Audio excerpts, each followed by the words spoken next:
नमस्ते बच्चों। Leap for word से मैं हूं आपकी होस्ट और दोस्त स्वरूपा। और हर सप्ताह हम लेकर आते हैं खास आप सभी बच्चों के लिए मजेदार कहानियां और कुछ नए शब्दों की श्रृंखला। तो फिर एक बार मैं आप सभी के साथ जुड़ रही हूं आज के कहानी सत्र में। बच्चों, आज आपके साथ का हमारा ये 18वां कहानी सत्र है। पिछले सत्र में हमने लाइब्रेरी की किताब से नेवर गिव अप और ब्रेवरी ऑफ अ चाइल्ड ये दो कहानियां देखी थी। उन कहानियों में उपयोग किए गए कठिन शब्दों को और उनके अर्थों को भी समझा था। साथ ही प्रोफेशन संबंधित शब्दों को देखा और उनके अर्थ समझे। आज के कहानी सत्र में हम थीम बेस्ड कुछ शब्द देखेंगे। हम लाइब्रेरी की किताब से दो दिलचस्प कहानियां सुनेंगे और हम उन कहानियों पर आधारित कुछ प्रश्न भी देखेंगे। इस प्रारूप के प्रत्येक सत्र में हम कई नई और दिलचस्प बातें सीखेंगे। तो चलिए दोस्तों, शुरू करते हैं आज का अंग्रेजी का जादुई सफर। तो शुरुआत करते हैं लाइब्रेरी की किताब से और आज की हमारी कहानी है story of Shravan Kumar. Once upon a time, there was a generous boy called Shravan Kumar. Both his mother and father were blind. This meant he had to do all the chores and work, but he still loved and devoted himself to his parents. One day, his parents expressed their will to go on a pilgrimage in their last days.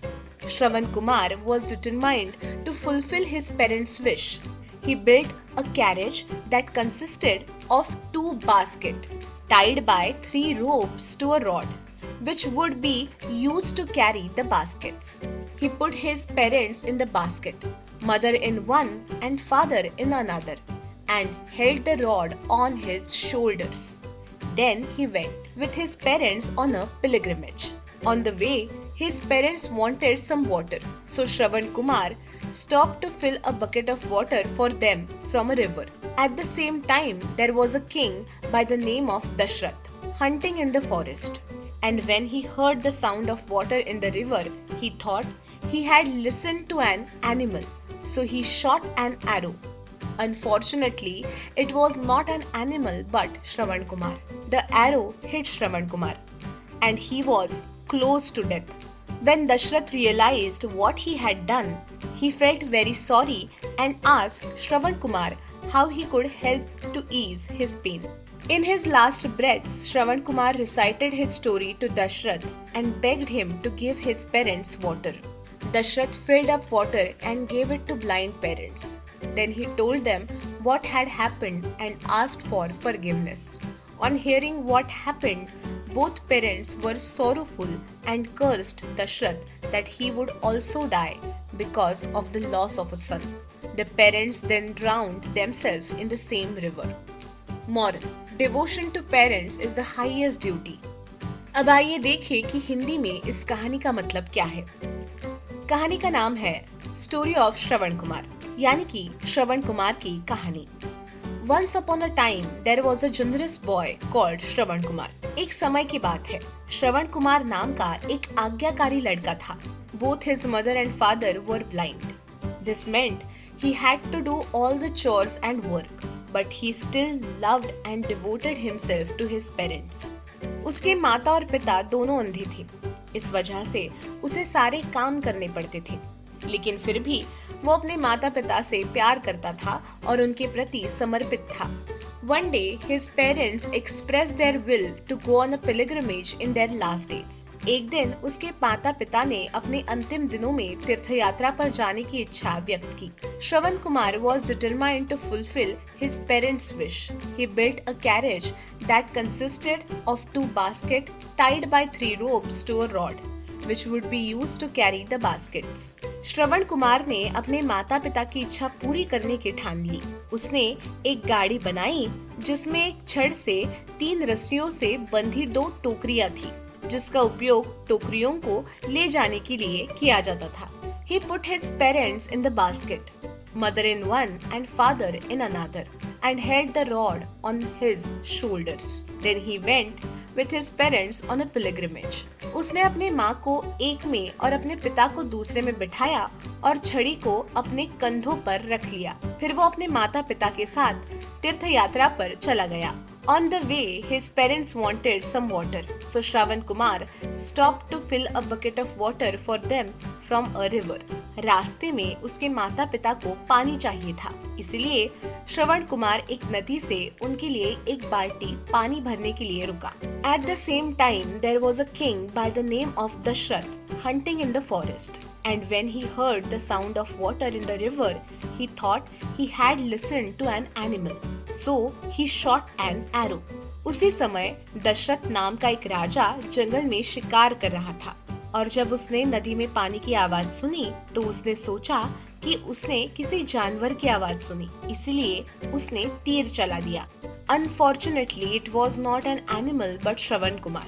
The arrow hit Shravan Kumar and he was close to death. दुर्भाग्य से वहाँ कोई जानवर नहीं बल्कि खुद श्रवण कुमार था। तीर श्रवण कुमार को लगा और वो मरणासन हो गया। When Dashrath realized what he had done, he felt very sorry and asked Shravan Kumar how he could help ease the pain. In his last breaths, Shravan Kumar recited his story to Dashrath and begged him to give his parents water. जब दशरथ को एहसास हुआ कि उसने क्या किया है तो उसे बहुत दुख हुआ और उसने श्रवण कुमार से पूछा कि वो पीड़ा कम करने के लिए क्या सहायता कर सकता है। अपनी अंतिम सांसों से श्रवण कुमार ने दशरथ को अपनी कहानी सुनाई और उसने अपने माता पिता को पानी पिलाने की विनती की। Dasharath filled up water and gave it to the blind parents. Then he told them what had happened and asked for forgiveness. Dasharath ने जल भरकर अंधे माता पिता को दिया। तब उसने उन्हें सारा वृत्तांत बताया और क्षमा मांगी। On hearing what happened, both parents were sorrowful and cursed Dashrath that he would also die because of the loss of the son. The parents then drowned themselves in the same river. जो कुछ हुआ उसे सुनकर माता पिता दोनों अत्यंत दुखित हो गए और उन्होंने दशरथ को श्राप दिया कि पुत्र वियोग में ही तुम्हारी मृत्यु होगी। इसके बाद माता पिता ने उसी नदी में डूबकर जल समाधि ले ली। Moral: devotion to parents is the highest duty, यानी कि माता पिता के प्रति समर्पण सबसे बड़ा कर्तव्य है। तो बच्चों, आपको ये कहानी कैसी लगी? क्या आपको मजा आया? चलिए अब इस कहानी में से कुछ कठिन शब्द और उनके अर्थ देखते हैं। पहला शब्द है एरो, ARROW, एरो यानी कि तीर। अगला शब्द है बास्केट्स, BASKETS, बास्केट्स यानी कि टोकरिया। अगला शब्द है ब्रीथ्स, BREATHS, ब्रीथ्स यानी कि सांसें। अगला शब्द है बकेट, BUCKET, यानी कि बाल्टी। अगला शब्द है चोर्स, CHORES, चोर्स यानी कि काम। अगला शब्द है डिटरमाइंड, DETERMINED, डिटरमाइंड यानी कि निर्धारित। अगला शब्द है डिवोटेड, DEVOTED, डिवोटेड यानी कि समर्पित। अगला शब्द है ड्राउंड, DROWNED, ड्राउंड यानी कि डूबा हुआ। अगला शब्द है फुलफिल, FULFILL, फुलफिल यानी कि पूरा। अगला शब्द है शोल्डर्स, SHOULDERS, शोल्डर्स यानी कि कंधे। अगला शब्द है सॉरोफुल, SORROWFUL, सॉरोफुल यानी कि उदास। अगला शब्द है themselves, THEMSELVES, themselves यानी कि स्वयं। अगला शब्द है थॉट, THOUGHT, थॉट यानी कि विचार। अगला शब्द है अनफॉर्चुनेटली, UNFORTUNATELY, अनफॉर्चुनेटली यानी कि दुर्भाग्य से। बच्चों, जब आप इन शब्दों का सही उच्चारण और अर्थ जान ही गए हैं तो आइए इस कहानी पर आधारित कुछ प्रश्न देखें। और हमारा पहला सवाल है, Why did Shravan Kumar devote himself to taking care of his parents? And the options are A. His parents were too busy with work. B. His parents were blind and needed his help. Or C. He was the oldest child in the family.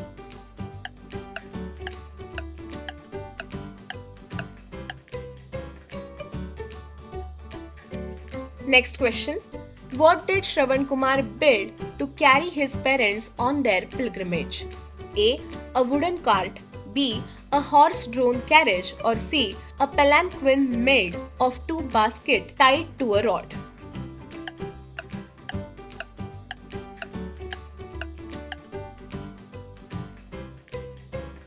Third question. What was King Dashrath doing when he mistakenly shot Shravan Kumar? A. Going on a pilgrimage. B. hunting in the forest, or C, looking for food in the jungle?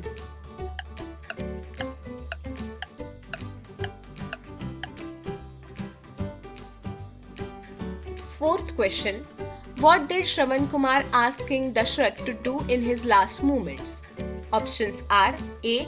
Find a doctor to save him, B. Apologize to his parents, or C. Bring water for his parents.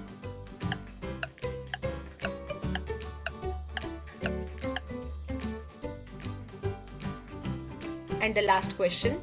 What curse did Shravan Kumar parents give to King Dashrath? A. He would lose his kingdom, B. He would lose his eyesight, or C. He would die because of the loss of a son.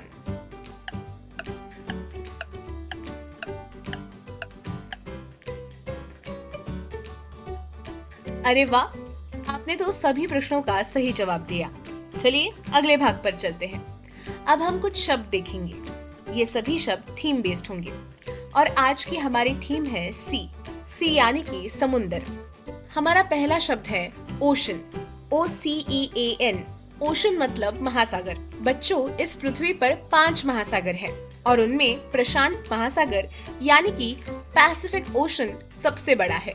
अगला शब्द है waves, WAVES। Waves मतलब लहरें। बच्चों, आपने समुद्र में देखा होगा कितनी बड़ी बड़ी लहरें उठती है। अगला शब्द है बीच, BEACH। बीच का अर्थ है समुद्र तट। समुद्र या महासागर के किनारे की रेत या कंकड़ वाले जमीन को बीच ऐसा कहते हैं। अगला शब्द है टाइड, TIDE। टाइड का मतलब है ज्वार भाटा। ज्वार भाटा समुद्र के पानी के स्तर में होने वाली नियमित रूप से बढ़ती और घटती गति है, जो मुख्य रूप से चंद्रमा और सूर्य के गुरुत्वाकर्षण बलों के प्रभाव से होती है। ज्वार तब आता है जब पानी का स्तर ऊपर उठता है और भाटा तब होता है जब पानी का स्तर नीचे चला जाता है। ये प्रक्रिया दिन में 2 बार होती है। अगला शब्द है sail boat, SAILBOAT। Sail boat का मतलब है पाल नौका। पाल नौका एक प्रकार की नाव होती है जो हवा की शक्ति से चलती है। अगला शब्द है सबमरीन, SUB सब, MARINE। सबमरीन का मतलब है पनडुब्बी, एक जलयान जो पानी के भीतर संचलित हो सकता है। बच्चों, आपने कार्टून में पनडुब्बी को तो देखा ही होगा। अगला शब्द है सीगल, SEAGULL। सीगल का अर्थ है समुद्री बगुला। समुद्र के पास आमतौर पर मिलने वाला पक्षी, जिसे इसके सफेद पंख और तेज आवाज के लिए जाना जाता है। अगला शब्द है लाइट हाउस। ये तो आपने कई बार देखा होगा। लाइट हाउस का मतलब है प्रकाश स्तंभ, एक ऊंचा टावर जिसमें तेज प्रकाश होता है और जिसका उपयोग जहाजों को खतरनाक क्षेत्रों से दूर रखने के लिए किया जाता है। अगला शब्द है हार्बर, HARBOR। हार्बर मतलब बंदरगाह, एक सुरक्षित जल क्षेत्र जहां जहाज सुरक्षित रूप से लंगर ढाल सकते हैं। अगला शब्द है आइलैंड, ISLAND। आइलैंड का मतलब है द्वीप, पानी से घिरा हुआ भूमि का टुकड़ा। बच्चों, आपको कौन से आइलैंड का नाम पता है, बताइए।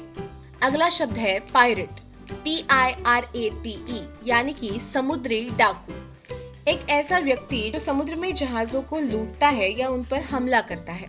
अगला शब्द है एंकर, ANCHOR। एंकर मतलब लंगर, एक भारी वस्तु जिसे समुद्र की सतह पर गिराकर जहाज को एक स्थान पर रोकने के लिए उपयोग किया जाता है। अगला शब्द है कॉन्टिनेंट, CONITINENT। कॉन्टिनेंट का मतलब है महाद्वीप। अगला शब्द है फिशरमैन, FISHERMAN।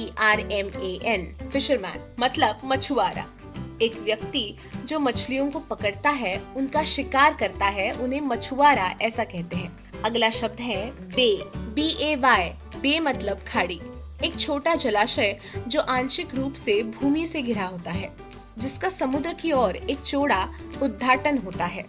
अगला शब्द है मरीन, MARINE। मरीन का मतलब है समुद्री।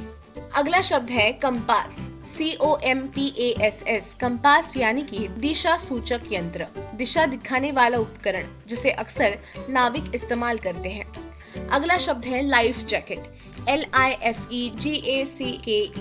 लाइफ जैकेट का मतलब है रक्षक कपड़ा, एक ऐसा कपड़ा जिसे पानी में व्यक्ति को तैरते रहने के लिए पहना जाता है। अगला शब्द है पायर, PIER। पायर का मतलब है घाट। बच्चों, मछुआरे अपनी नावें घाट पर लंगर डालते हैं और पर्यटक वहां से समुद्र का आनंद लेते हैं। हमारा आखिरी शब्द है वॉयज, VOYAGE। वॉयज का मतलब है समुद्री यात्रा। यात्रा जो समुद्र के रास्ते की जाती है उसे समुद्री यात्रा या वॉयज कहा जाता है। जैसे कोलंबस ने 1492 में एक ऐतिहासिक समुद्री यात्रा वॉयज की और अमेरिका की खोज की। बच्चों, इन शब्दों का उचित उच्चारण और अर्थ तो हमने जान लिया है। चलिए देखते हैं लाइब्रेरी की किताब से एक और कहानी। Bravery. There was a boy in the village named Manohar. In his family, there was his mother and younger brother. Manohar had the responsibility for his whole family. He was very honest and brave and famous in the entire village. He used to cut wood in the jungle and sell it. The money from wood cutting is how the family survived. One day he was cutting wood in the jungle and suddenly he heard the voice of a shouting woman and he ran towards the voice and he saw it was a cow, not a woman. The cow yelled, "Somebody please save my calf from the lion." And the lion said, "I am very hungry and I will eat this calf today." Then Manohar jumped, holding an axe, and said, "You cannot do anything to the cow and its calf as long as I am here."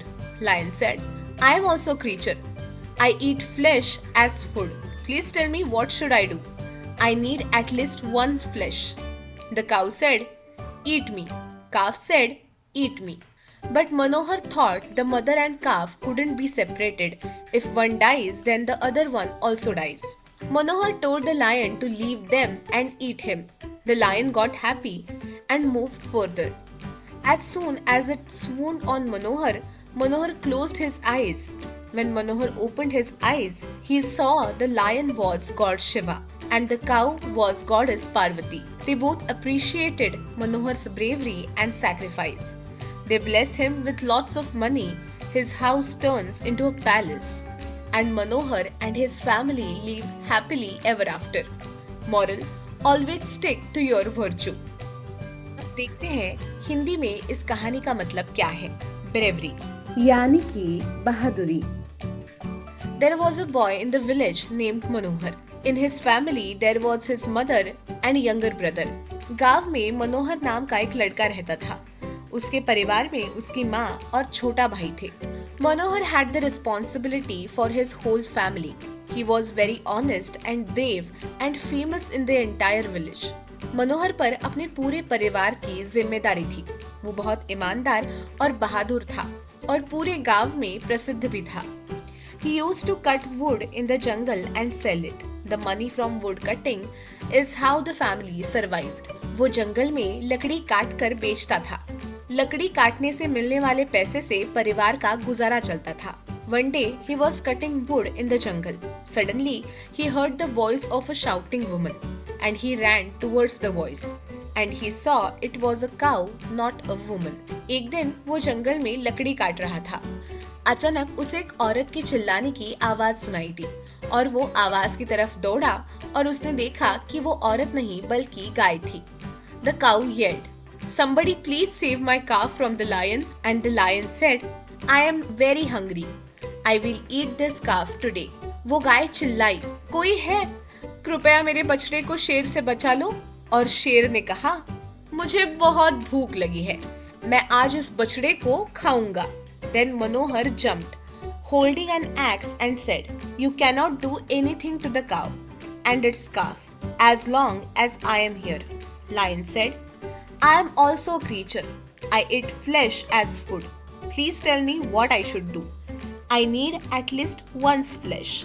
तभी मनोहर कुल्हाड़ी लेकर कूदा और बोला, "जब तक मैं यहाँ हूँ, तुम गाय और उसके बछड़े को कुछ नहीं कर सकते."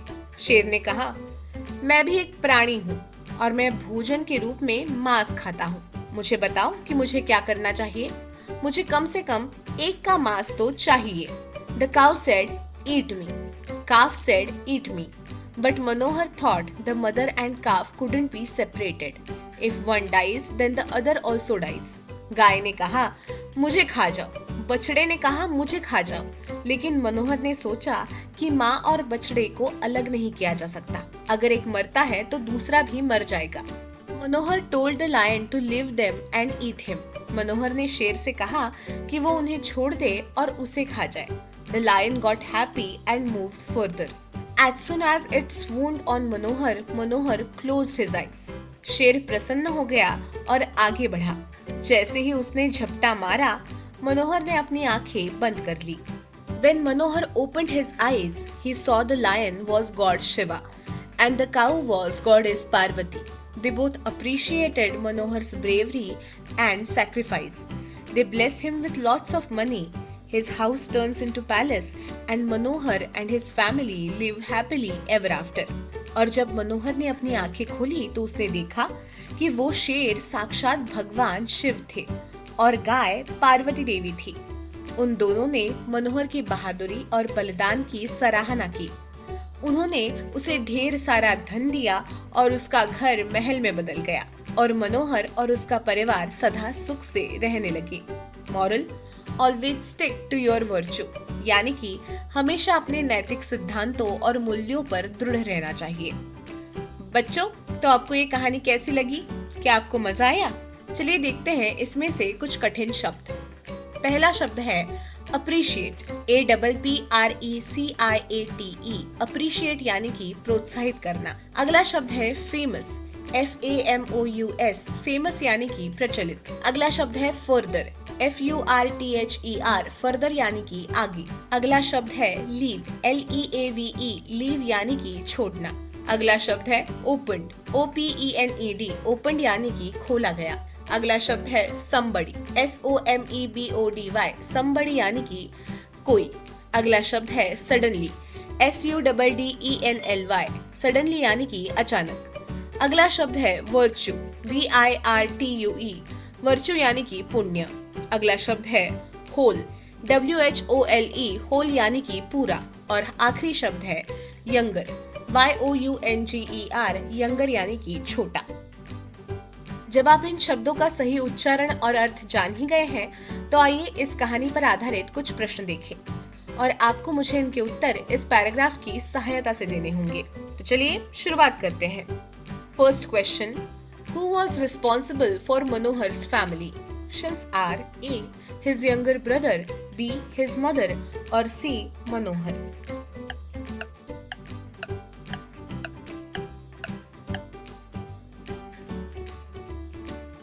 Next question, what was Manohar's profession?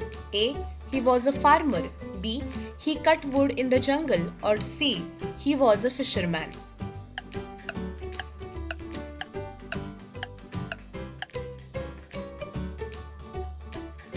Next question, what did the cow ask Manohar to help with? A, to find food for her calf. B, to save her calf from the lion. Or C, to find a safe place for stay.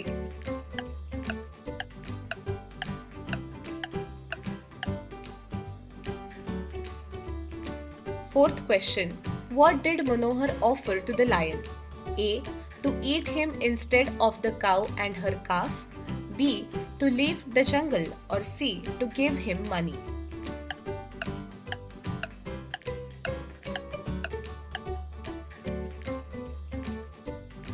Next question, what did Manohar discover when he opened his eyes after closing them? A, the lion was actually a magical creature. B, he was dreaming. Or C, the lion was god Shiva and the cow was goddess Parvati.